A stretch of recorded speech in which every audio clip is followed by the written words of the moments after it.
Well, I'm not sure if you know where we are, but I'm positive you absolutely know why I'm here. It's season 4. It's episode 8. The podcast Heat Check. We've been doing a nightlife deep dive. We cannot talk nightlife without talking to one of the pioneers, the OG. Hey, this one right here is big for me, man. Get you to it.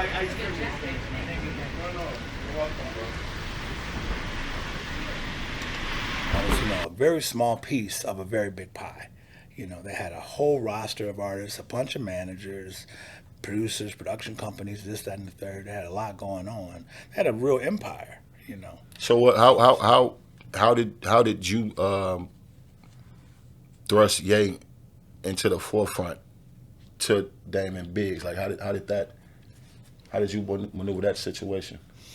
Honestly, it wasn't me who did that. That was really Ye. Ye always was hyper focused on being with the number one, no matter who it was. He wanted to be with the top of the top. Which would put him in a position to become affiliated with the top of the top and aligned with the best, so that he could have the best output. So. When he got the offer from Joe 3H from Capitol, shout out to Joe, a lot of people Shout don't out know to who Joe that is. 3H.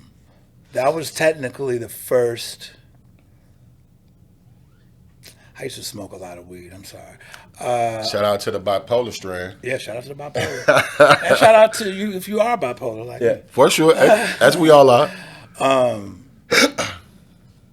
Yeah, Joe 3H gave Ye the first offer, and then when Damon saw that, Ye had a real offer, a real tangible offer on the table from another major. He, jumped at the opportunity of saying, "Okay, I'm not letting you go to someplace else. You're Roc-A-Fella," because by that time, Ye had already been in the production crew. He was already making beats for the camp and making beats for the crew. So yeah, it really wasn't me. It was Ye's genius of saying, okay, kind of leveraging, not in a manipulative way. He didn't Negotiating, though. Yeah, he was just negotiating. He was just like absolutely. saying, okay, Dame, you slow dragging. But I got Capital over here, so I'm gonna take this deal because I'm gonna blow up. Absolutely. So Jay was like, okay, fuck this. I'm gonna do you one better. Let's get you straight, get you out of that production deal that he was signed to, and then get you to rock. And that's what happened. In case y'all ain't noticed yet, we sitting down with the OG, man, the biggest of them all, man. It is a pleasure to be here. We sitting down with the man himself, John Monopoly, man, the man that needs no introduction, man. I've been doing a segment on the nightlife in Chicago, and by me calling you the OG is because I from my homework and just being around and seeing, I understand you started with party promoting here in Chicago. Yeah. So I can imagine that you've been on the scene for a long time and possibly have experienced all the political and all the hate that could come inside this industry, especially being in Chicago, man. So one of the first things I want to ask you is this: why don't the city of Chicago want the Black Urban Party downtown? Why doesn't? Or is it the city of Chicago that doesn't want the Black Urban Party? Because we talked about blacklisting and blackballing, and on one hand, I've personally witnessed the city come in with police and a crew and tell owners that they can't have dealings with certain promoters. Now, how official and how right that was, I don't know. But I've also personally witnessed other promoters call the city on promoters as well. Sure. So it happens all the time. Is it a city thing? Is there a real thing as a blacklist downtown? Is that a? Well, let me tell you, I started promoting parties in June of 1989 when I was 13. 9 years old. I was 13. Jeez. And there were always challenges around going past Cermak. That was known as like it wasn't called the South Loop then. You were just downtown. Downtown, yeah. Yeah, back in Right the off the day. low end and Yeah, right to downtown. right. Yeah. So I'm from the low end. I'm from Okay. 33rd and Cottage, Lake Meadows. Okay. The Lake Meadows community. And it was always, difficult. We come from a racially diverse city, but, it's always been very segregated. I remember when I went to high school at De La Salle, I had a very good friend, Italian kid, lived in Bridgeport, and I would, want to go hang out with him. We were just good homies, play video games, stuff that kids would do, right? So I remember this one time, my mom told me, well, you can go see Rich, but when it starts to get dark, you have to come home. Because I don't want you walking home from Bridgeport in the dark. You live in, she was trying to explain to me the line. And I didn't understand it because I was just, I was 14 years old. You know what I mean? I didn't, I said, what do you mean the line? What does that mean? She's like, no, you when you get older, you'll understand, but you can't walk through Bridgeport right now after dark. That's against the rules. So when it starts to get dark, you have to come home to our neighborhood because even though it's a mile away, there's a big difference between Bridgeport and Lake Meadows. Yeah. You might not understand it now, but when you get older, you will. And that was how she taught me about segregation. That was my first teaching about that concept.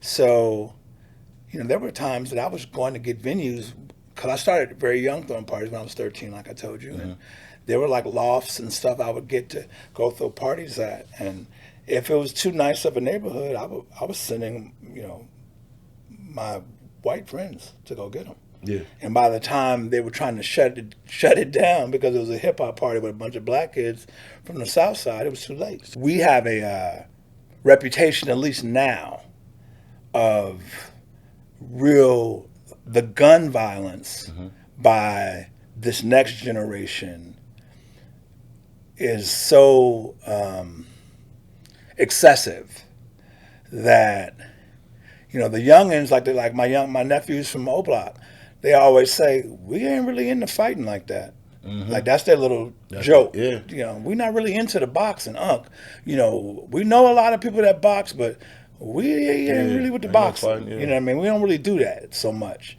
That's y'all. Y'all might be with the fighting. We not really with that. So, it's unfortunate, but we got the stigma on us, And it's so many times that you hear stories about a misunderstanding. Somebody bumped somebody. You disrespected me. I'm a real nigga. Blah, blah, blah. And they're getting shot in the face. Yeah. And it's just like, was it really that serious? I don't.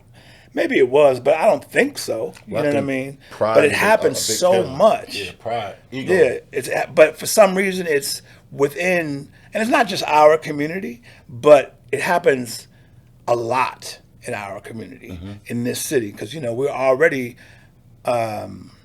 aggressive. Yeah. More times than not in certain situations, and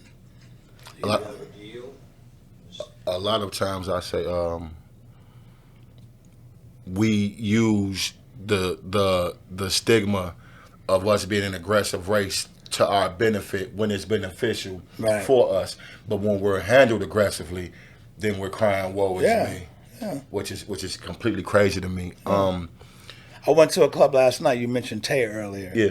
Tay's my guy. I work with him all the time. Shout out Med Tay. Yeah, shout out Tay. And I'm walking in this club, and there's a guy standing at the front door, and the security guy is just searching him. He wasn't. I'm watching. You know what I mean? He wasn't rude or disrespectful or whatever, but when he's searching his waist, as he should have been, he pushes the security agent's hand.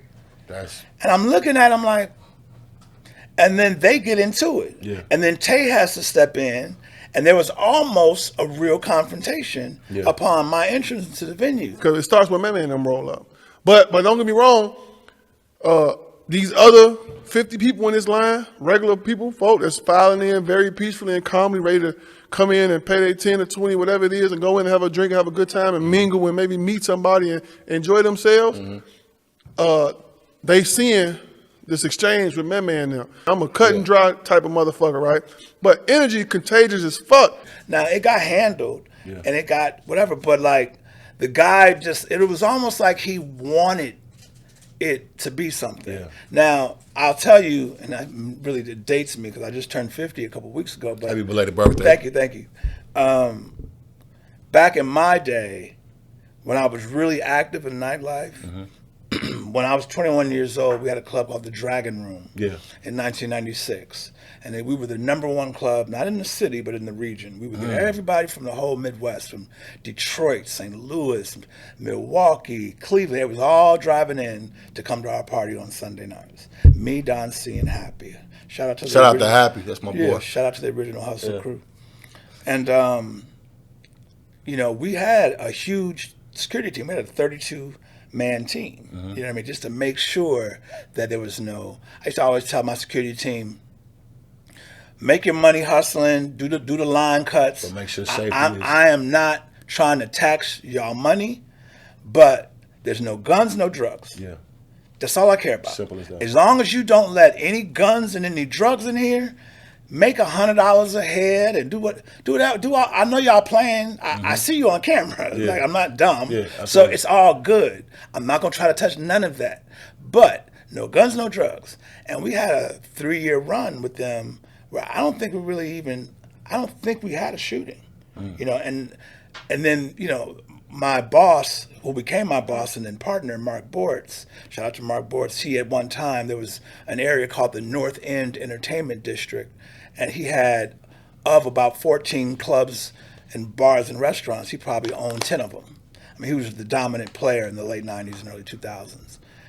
We took over this club called the Biology Bar in 2000, and me and Don ran that. I was the general manager, Don was the assistant manager, and we were the Friday night promoters at this club. And I mean, it was just ridiculous. We were doing 900 people a night, 1,000 people. I mean, just doing really, really well, really, really big numbers. But we implemented the same security strategy. Yeah. You know what I mean? And we were good that, like, I think during that 6 or 7 year patch, we only probably had one incident really of gun violence. And but I don't only attribute that to our style of management, because we were sensitive around not being too aggressive with our clientele.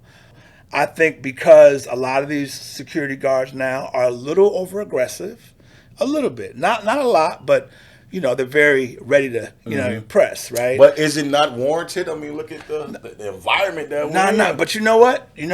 You're probably right. Yeah. You're probably right, because they want to search, because it's so many times these guys are trying to sneak shit in there to do something stupid, to shut the whole thing down, then they'll be out of work.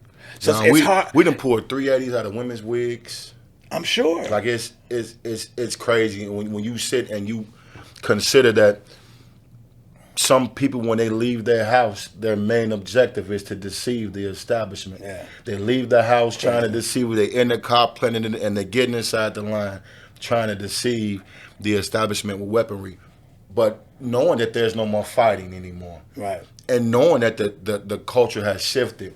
Yeah. You kind of have to adjust with what it is. And the way I'm glad you said that, because there's a big security do too much. There's a big thing going around in security. It's vibrant, and they're putting club security under heavy fire. But when that camera flicks on, all you see is security's reaction to what you created. And that's why I'm saying, on one hand, I feel like maybe it's security being a little aggressive, but it's like, man, security almost kind of has to be. Like, to your point, it's just, I don't want to sound like a grumpy old man. You Nah, know, because I've been grumpy old man in it, bro. But the like, kids, man, the kids be bugging. Yeah. Like, we used to fight. Yeah. They is not with the fighting.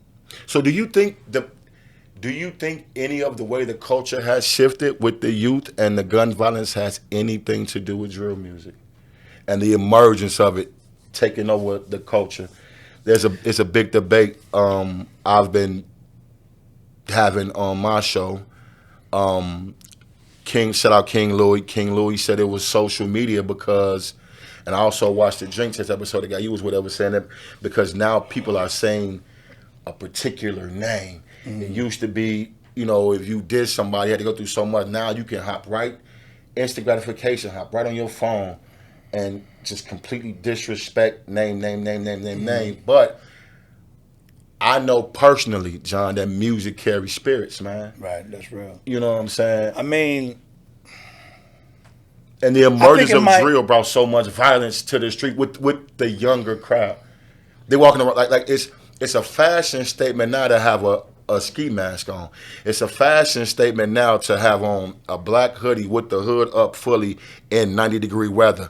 The new holster, they walking around with backpacks with AR-15s in the backpack. Like there's no type of fear whatsoever for. Okay, let me ask you this: is that because of the music, or is the music? Let me rephrase: is the music the cause of the violence, or is the violence the cause of the music? In my opinion, it's always been violence, for sure. It's never gonna stop. And there's always been violence in music, but to your guy's point on the Drink Champ situation, it's no more a story being told. Like you got people that are literally going out to commit these crimes just for the sake of recording a song to disrespect. Yeah. They want the recognition for the crime that they have just committed. It's a different place. Yeah, you're right. I was actually telling a friend of mine in LA. I was like, have you ever seen anybody go on Rodeo Drive and do somebody on the Rodeo Drive? They're like, no. How would you do that? Why would you? I was like, and I told my buddy in New York, I had two people with me in my house. One was from New York, one was from LA. I said, okay, to my buddy from New York. I was like, has anybody ever gone on Madison Avenue or Fifth Avenue and ever like in front of the Gucci store, like let off 10 shots? Like, has that ever happened? They're like, man, I don't think so. My goodness, that's so aggressive. I said, yeah. I said, well, across the street from where I stay every time in Chicago, this happened to a star artist in my city. Cheryl, tonight friends say it was a Chicago rapper who was gunned down here on one of Chicago's ritziest streets. They say 2 other people were also shot when 4 gunmen, witnesses say, jumped out of cars and fired from just a few feet away. Police say 3 people were out shopping along Oak Street late this afternoon. 2 men, they say, were standing on the sidewalk near the Dolce & Gabbana store just a few steps from Michigan Avenue. I don't know what's all the cause. I don't have all the answers. Yeah. But I do want to be a part of the solution.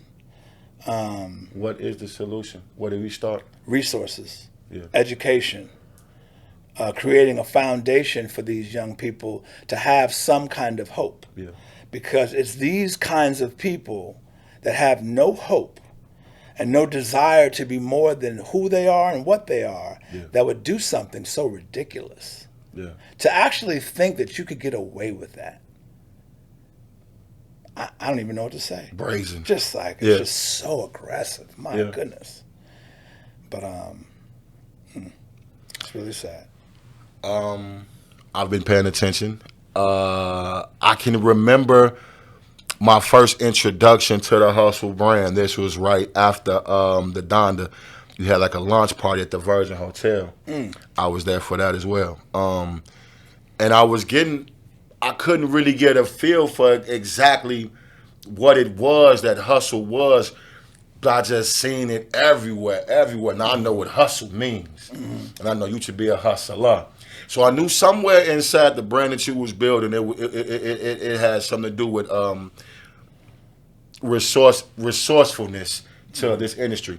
Can you elaborate a little bit on the hustle period, brand that you just put out as far as the bridging the?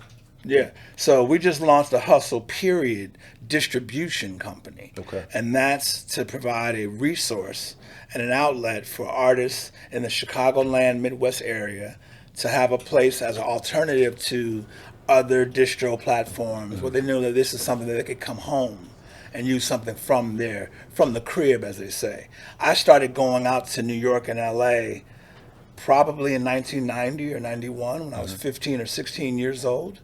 And I always had to, do stuff, throw parties, do concerts, do whatever to save my money to go to the East Coast or West Coast so that I could create an opportunity for myself. Okay. I wanted to have something. My goal when I started this company in 1998 was to create so much of a brand and a situation that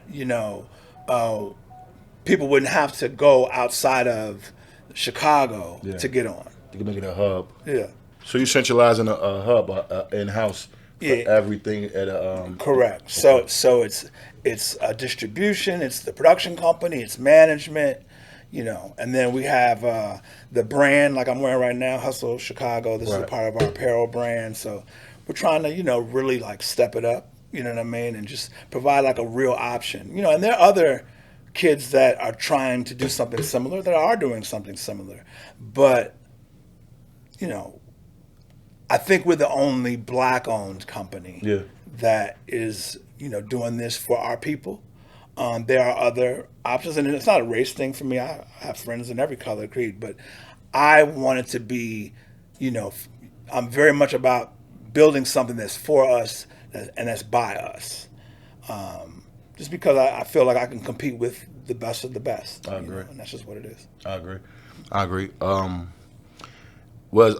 How does the I just seen something else you had going on. What is it? The Best Served Code? Yeah, Best Served Code is a that creative sound? agency. Okay. Yeah. So we have a bunch of brand ambassador clients from Akon to French Montana to Snoop Dogg to Tyler to Jeremiah to Tizo Touchdown. We got everything from emerging artists to people that are already popping to legacy acts. And we're pairing them with brands to work on different initiatives. Okay. So it's a really exciting thing. So I've always wanted to get into the creative agency space, and with my partner Beef Jones. We're partners now in Hustle and in Best Served Cold. And shout out to St. Paul Holyfield, who's our other partner in Hustle. And Jolie as well, Jolie Wave. Best Served Cold is a creative agency.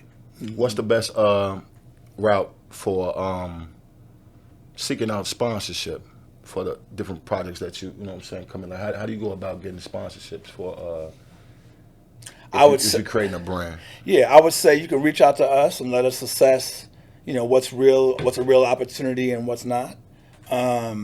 You can always hit me on Instagram at John Monopoly, JohnMonopoly. That's my personal IG. I actually check my DMs all the time. Definitely a real person. We also have an Instagram for Best Served Cold, which is at Cold Served Best, traditional spelling. And then our Instagram for Hustle is at All We Do Is Hustle. And then a period after it. From Violator to Jive to good music to hustle. We sitting here with the man, the legend, the creator himself. It was a pleasure, man. Pleasure's all mine, Just to sit down and chop it up Appreciate with you, you, brother, man. This is the podcast Heat Check. I wouldn't even call this an episode. This is a gem. Y'all take it, man. We catch up with y'all next time. I'm throwing that money, she bouncing that ass. I like when it's going like that. Heard them little nigga was plotting to rob me, just know it ain't going like that. I draw off the lock, I don't call on my phone. Like, why you do foreign like that? Yo, shorty just offered me pussy for money, I ain't know she was horn like that. I had that white in the heart of the summer, you ain't know it was snowing like that. My shorty be having them glizzards and switches, you ain't know we was blowing like that. I blew it.